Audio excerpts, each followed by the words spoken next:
Daily. Taste the Daily. నీళ్లపై assembly మీద సవాల్ అంటోంది కాంగ్రెస్ ప్రభుత్వం. బీఆర్ఎస్ ఆరోపణలకు అసెంబ్లీ వేదికగా కౌంటర్ ఇస్తామంటోంది. అందుకోసం ఇప్పటి నుండే పవర్ పాయింట్ ప్రెజెంటేషన్ రెడీ చేస్తోంది.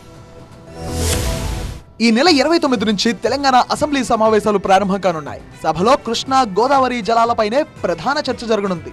ఏపీ తెలంగాణ మధ్య నీటి పంచాయతీతో పాటు పాలమూరు రంగారెడ్డి సహా పెండింగ్ ప్రాజెక్టులపై సమగ్ర చర్చ జరగనుంది. కృష్ణా గోదావరి నీటి కేటాయింపులో పెండింగ్ ప్రాజెక్టుల విషయంలో బీఆర్ఎస్ ఆరోపణలకు అసెంబ్లీ వేదికగా కౌంటర్ ఇస్తామంటోంది సర్కార్. అందుకోసం అన్ని డాక్యుమెంట్లను తీయించారు సీఎం రేవంత్ రెడ్డి. సోమవారం జరిగిన మంత్రుల సమావేశంలో ఇరిగేషన్ అంశాలపైనే కీలకంగా చర్చించారు ముఖ్యమంత్రి. అప్పట్లో ప్రాజెక్టులపై కేసీఆర్ చేసిన వ్యాఖ్యలకు సంబంధించిన వీడియోను మంత్రులకు చూపించారు ముఖ్యమంత్రి.